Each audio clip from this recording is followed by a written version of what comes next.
welcome to my channel, and also thank you for coming. I got a little closer.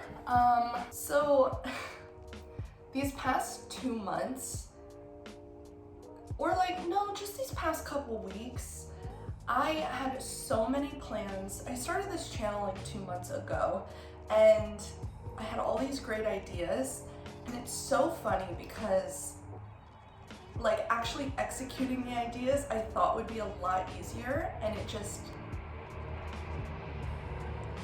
if you're new to my channel, the New York traffic don't stop. So we're not gonna stop for it anymore. But anyway, so I have all these ideas and I'm gonna execute them, a video every week, maybe 2 if I could keep up. God had other plans, or Michael's had other plans rather, because I've just been really struggling with materials. So anyway, I don't know why I just jumped into complaining. This video, let me give you a quick preface, although if you clicked on it, I hope you can read what it's about. But basically, I'm just gonna do a quick fill in. I've been waiting until I had all these projects done to do a what I crocheted in blank month video, but the reality is that that's just not how my life is working. I do work a full-time job. We're back in the office most of the week. I've actually cut back on an office day because, when I'm at home, I do my job really well, just as well as I do it in the office, but I can also do things with my time, like crochet, and I can't sit in my office and crochet. Maybe I can, but I'm not gonna ask, it's kind of weird. But anyway, so I've just decided I'm gonna fill you guys in with what I have completed lately, because I'm really excited about the projects, and who knows how long it's gonna be till I think I have enough projects to do another Everything I've Crocheted video. So I'm just gonna show you guys those today. I'm gonna talk a little bit about my COVID experience, which sucked, but could have been a lot worse, but we'll talk about that in a bit. And then just some of my work in progress projects, because again, who knows how long it'll be until they get done. And this is primarily not even because of time. Time is definitely a huge factor, but I've just been really struggling with materials, so I'll talk about that, especially with one project in particular. So anyway, there's your synopsis, your timeline, your table of contents. So yeah, let's just jump into it.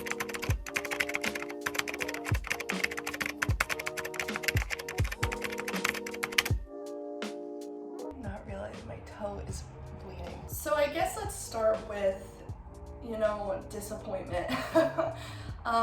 Basically, I'm the type of person who, I really, when I put my mind to something, want to get it done. And I think because a lot of the reasons I haven't been getting things done are truly out of my control, it's been really frustrating to me.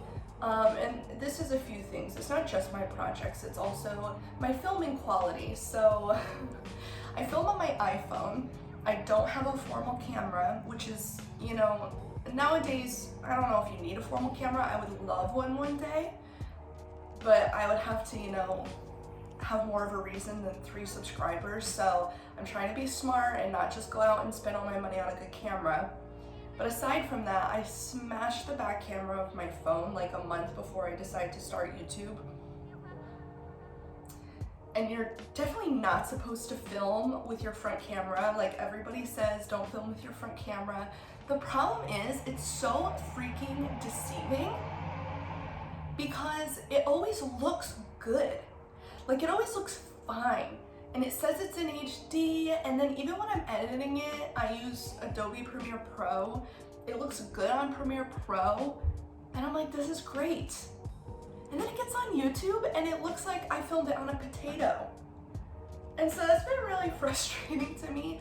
Obviously, I have to upgrade my phone, which sucks too, because, I try to reduce, reuse, recycle, but The reality is, it's gonna cost me the same amount to upgrade my phone as it would to replace the back camera, which like just doesn't make sense to me.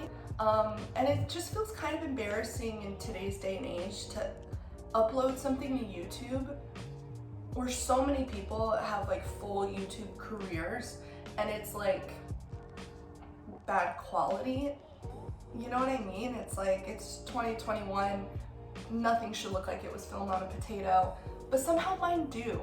But I don't want to wait 4 months until I'm eligible for an upgrade to start this because, you know, I'm excited now and I don't want to lose my excitement and my momentum. I don't know. Anyway, so that's that. So I do like, I know my quality is not good, but you know what? One day it will be, and I'll have all this practice for the other stuff, and then it'll be like a perfect recipe for a great channel. Anyway, so that's been like one thing that's been really, you know, kind of frustrating me and disappointing me. You spend all this time on a video and you think it looks really good, and then you upload it, and the platform where people will be watching it, it doesn't look good. It's like, ugh, whatever. And then the other thing that has really been holding me back from, dude, how does everybody just own a dirt bike in New York City? And why do they all sound like lawnmowers? Anyway, is what I've been talking about, like literally this whole video so far for all 7 minutes of it, and that is that I've been really struggling with materials for a lot of my projects. So I'm realizing now I can't be this way, but I prefer to not overbuy just in case, because I feel like that's wasteful. And I live in a 1-bedroom in New York City. I don't have a craft room or even a craft closet. I have a craft storage bed, and I'm gonna do a video soon where I organize it, probably sooner rather than later because my boyfriend's getting really like pissed off at how messy it is. But anyway, so I like, 1, can't overbuy because I know where to put it, and 2, it just feels kind of wasteful when I don't end up using it. But what's been happening is, and I understand COVID is really still affecting importing of goods, and most of the goods we get, especially yarns, are not from the US. But anyway, I only have a Michaels. If anyone's watching this that lives in New York City, I live in Manhattan specifically, but maybe for yarn I would go to another borough. Like Michaels, besides like a mom and pop shop, is the only place to go, and they only have one now in Chelsea, and it's like kind of frustrating that I don't even have other options. And when you order online, like from the corporate like catalog, whatever, you have to buy 3 skeins. And what's been happening is I'm realizing I'm one short for all these projects. I'm not gonna buy 3 of a color just because I need 1 or even half of 1. Like, that just doesn't make sense. So I have to wait for them to restock. And for some reason, I must just pick popular colors or something, because every time I need it, it's not there. And then it'll be there and I'll buy it. And then I'm like, great, I'm gonna finish the project. And then I need a different color in the project. And the cycle has just been, you know, ad infinitum. Like, it's just been a little frustrating, and it's not a big deal. It's not like I sell these projects. It's not like anybody is particularly waiting, but the projects fuel my YouTube. The YouTube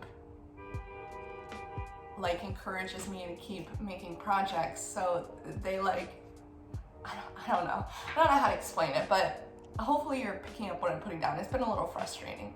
And I want to mention, like, I would love to buy from mom and pop shops, but unfortunately, like, I just don't make enough money. And I don't hate the mom and pop shop for being more expensive. Like, they have to be. I understand that completely. I personally hate corporations. Like, there's so many things to hate about them.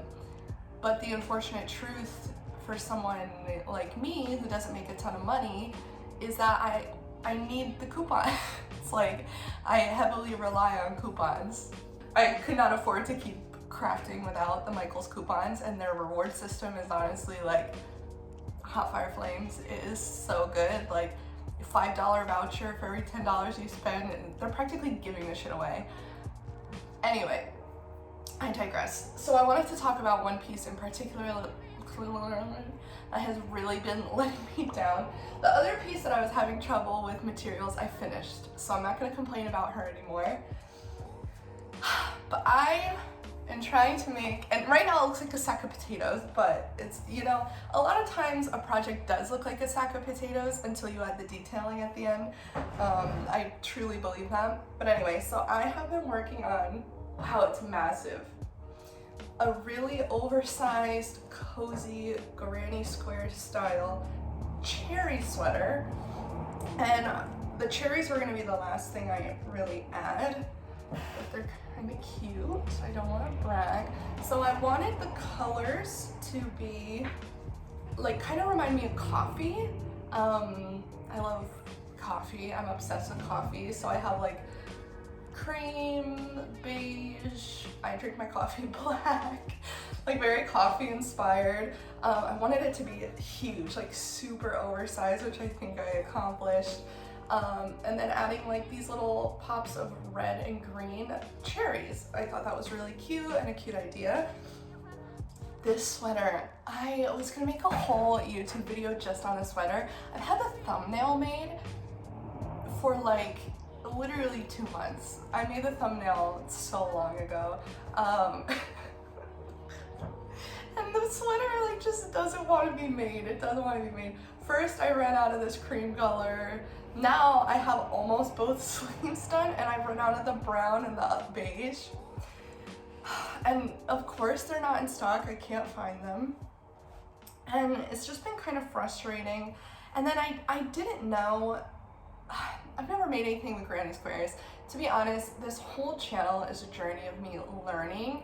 Oh my god, follow me on my journey? Why does everybody say that? But anyway, it really is like me learning and kind of tracking my progress as I go, which is exciting for me. Who doesn't love a time capsule? But I'm like so anti-traditional learning. And so I'm like, granny squares, okay, you make a bunch of squares and you sew them together, great. I didn't realize like it helps to add a border around it, which in turn, maybe I would have needed less yarn, maybe, because I would have needed less squares because they would have taken up more space. But by the time I learned this, I had already sewn the whole front and back panel together.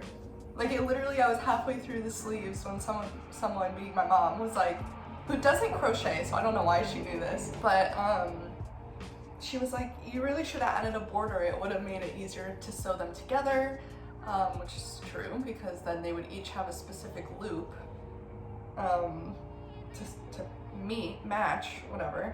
And then 2, it would have taken less squares.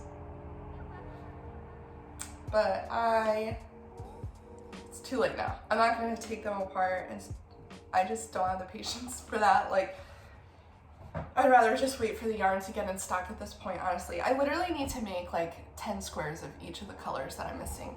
I'm so freaking close to being done with this, and I was really on a roll. Like, it went from just the front panel to front and back and half of this ribbing in like 2 days. Like the front panel took me a month, and then the rest of it took me like a day and a half. It was wild. And then of course I ran out of yarn, and oops.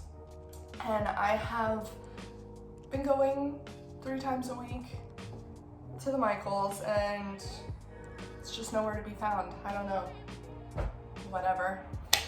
So anyway, those are my disappointments, and I always like to start with the negative and end with the positive, because then, you know, we keep moving on a high note. So let me show you what, should I do work in progress and then finished? So then it would be like train wreck, could go either way, finished and I'm happy about it. What do we think about that? A little sneak peek there. Okay, I'll do the work in progress first. So this work in progress I'm really excited about. And to be honest, my last 2 projects that I did finish, I'm super proud of myself, like embarrassingly so. I went from sewing just crop tops to this green sweater, which in my opinion is like kind of advanced. And I don't know why, I just like literally, I just keep leaping into things. Like I skipped the placemat stage, went right into crop tops, and then I skipped like a normal sweater and went right into a intricate sweater. I guess I'm just cool like that, I'm just unique like that, I don't know. But anyway, this is my work in progress. And I'm really, oh that's the back, really excited about it. So this sweater, I'm hoping to be done by Monday. I was gonna say tomorrow, but I think I'm gonna maybe take a break today. My fingers need it. But anyway, so this sweater is inspired by two different pieces that I really have been into. So the first one, if you're a trendy crocheter, you've probably seen this kind of pattern before, and I think it's kind of coined as the Emma Chamberlain crochet vest. Like if you want to find the pattern or know what I'm referencing, that's what you would Google or even put into YouTube. A ton of people have made it. And I just like the shape of it. Like it's random, but it's not really random. Like it's kind of random. So I used a brown. I'm very into brown lately. This is the softest, both of them, but even the brown itself is the softest yarn like in the world. And I don't even think it was that expensive. If I'm being honest, anymore, I really don't look at the prices, because if I make a decision based on a price, I always get the scratchiest, most uncomfortable yarn. But this is the Red Heart Soft. That's gonna be backwards, isn't it? Whatever. It's the Red Heart Soft. I got it in color Toast, and it is, when they say soft, they ain't lying. I bought one and I made it through the whole top basically. Obviously these chunks don't have it, but a lot of it is carried through anyway, so it's still being used. I'm almost done with this sleeve. I still have a little bit of the first skein left, and then I'm literally just gonna need one more. So like, I'm kind of impressed with that. I thought I was gonna need more yarn, but anyway. Right, I only used one so far, yes. And then this is so soft, and these are the cakes. Oh my god, the hook is in it, so I don't forget that I switched hooks. These are those cakes. I'll put a picture here. They're really popular. I've never bought one before, because I usually don't buy yarn that automatically changes color, and that's because I'm a control freak. And when I'm doing a project, like I want to tell the project when we're switching color. I don't want the materials to tell me when we're switching color. And like when I have a vision, I want it to look a certain way. But I thought this was a great opportunity to use an automatic color switching moment, because it would just add more variety to an otherwise very like one tone shirt. And I know some people buy these cakes and like rip them apart and put them into their own balls, like other control freaks like moi, comme moi.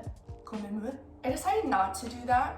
I might, however, so like in this sleeve, oh, I forgot to say, the other shirt that it's inspired by is a girl I found on Instagram, and her handle is Elizations, and I'll post it here or here, I never know, I'm still learning. And she knits these beautiful sweaters with these huge sleeves and fuzzy. And I don't know if you could tell, but this is fuzzy. She uses, ooh, oh my god, it's so soft. She uses like true mohair.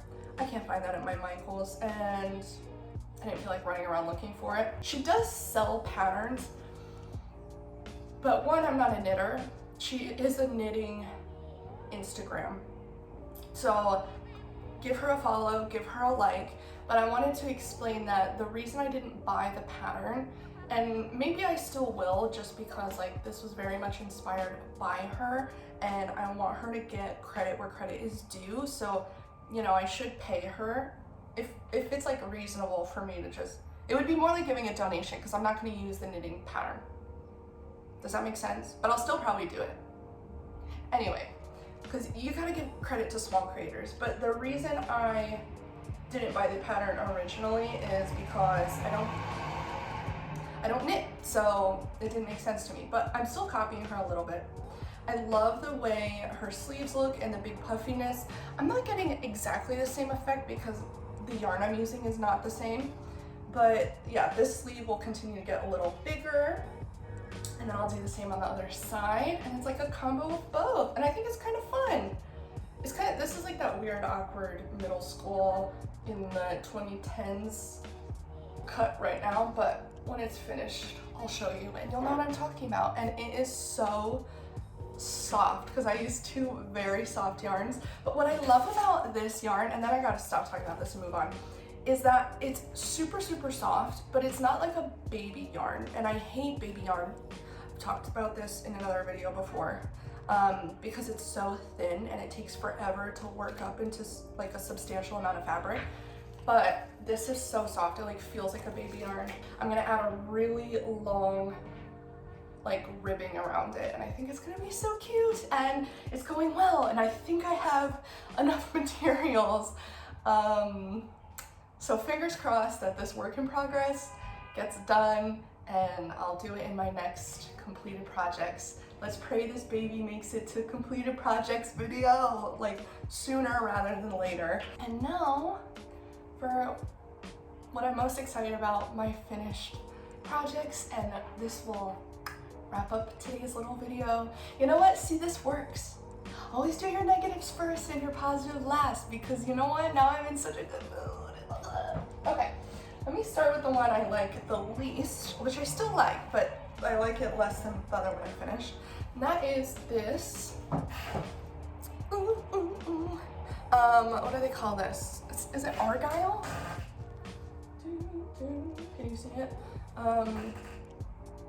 Argyle doesn't feel like the right word.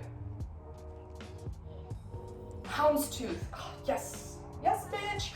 Okay, this is my houndstooth vest. I really like the colors. If you can't tell, I'm very boring. I like creams and browns. I think it's so cute.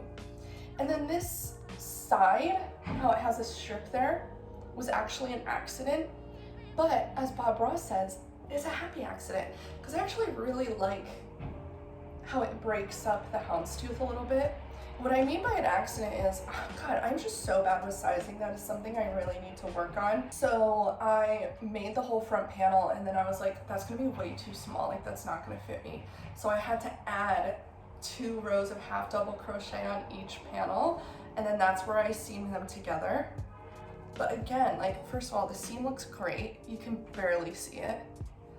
And I kind of like how it breaks it up and it gives more of a square feature, which is also good because I use such a tiny hook.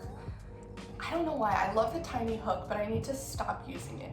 The thing is that I hate about crochet is the holes. But that's like what the craft is. Like it's gonna be a little waffly. It's not knitting, and I hate knitting, so I gotta compromise. But usually to get rid of the holes, I use a tiny hook, but that will make your project really tight and boxy and stiff. And I am thinking, you know, the more I wash it, the more I wear it, the more I stretch it, like it will loosen up, but I gotta stop using the little hook. Anyway, all right, moving on to the Art de Resistance, my favorite piece that I've made lately, and that is my chico sweater. Okay, so this I'm calling my chico sweater for obvious reasons. If they're not obvious to you, either you're too old or you're too young. Now this is inspired by, and I say inspired by, no, it's a complete ripoff of, I'm sorry, but she doesn't sell patterns and I can't afford her sweater, and so I wanted to make it myself, and I'm still trying to figure out the ethics of this. So please share your opinion. Actually, this would be great. Share your opinion in the comments with me of the ethics of kind of what I did. So I saw this sweater by Amelia. This is her Instagram, and they're called the Amelia sweaters. This is the girl's Instagram. I don't remember her name, but they're called the Amelia sweater. And the reason I originally saw it, and this is why I feel so like in my head about the ethics, is when she was ripped off by Shein. So Shein made this sweater, much after her original Amelia sweater got a lot of publicity. And I'm not gonna lie, I was really into the sweater, but I was not gonna support Shein. That's wrong. But then I looked at her sweater and she sells them for a lot of money, which I understand. Like, crochet takes time. And if you're doing more fashion, trend, like high fashion pieces, like Kylie Jenner would pay this much for a sweater like this. So I have no problem with how people price their pieces. Anyway, but I wanted it and I wasn't gonna pay that price. She doesn't sell a pattern, otherwise I would have bought it. So I just kind of had to make it up as I go. And I've never made a sweater before. This is my first ever. So I started with the back panel. And actually what happened was I made the back panel the same way I make the vest, where it goes up, you move it in, and you go up because you want the armpits to have space. When you make a sweater, that's not what you do, honey. You just do it straight up and you seam only the sides until the armpit. I didn't know that. So I did the whole back the old way. And then I made these two front panels.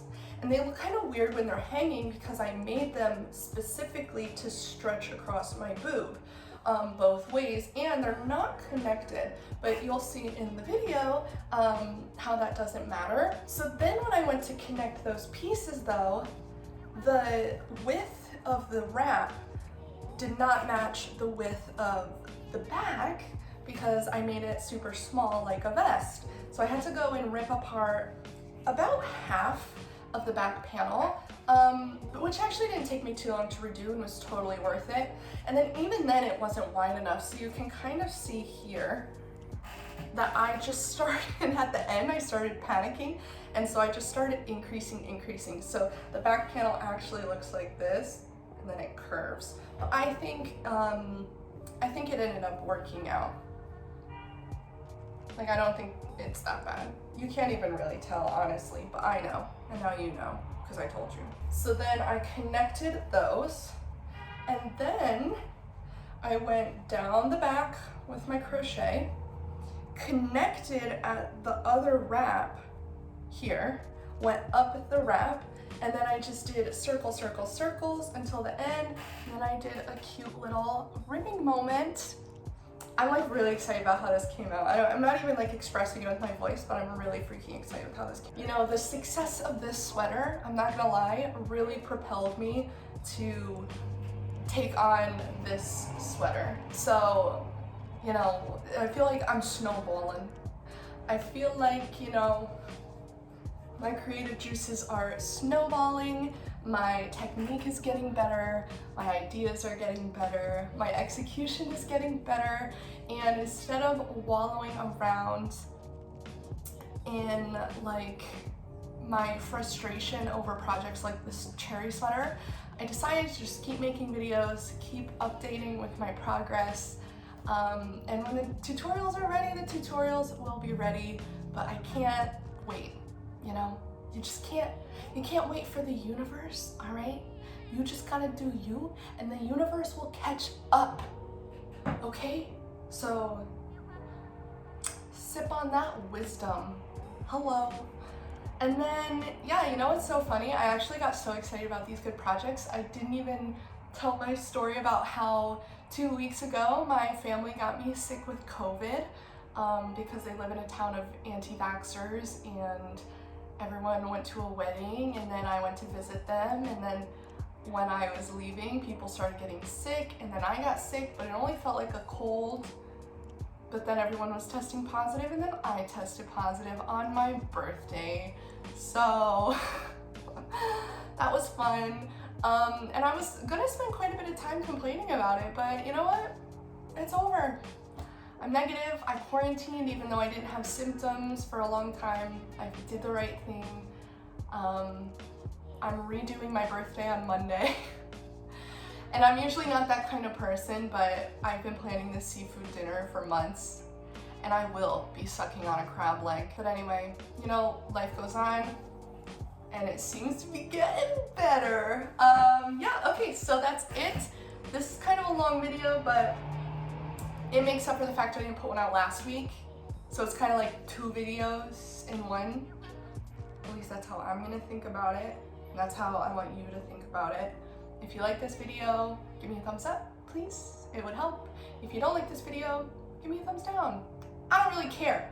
It's up to you. I don't care. If you want to hang out again, feel free to subscribe. My Megan Fox thumbs.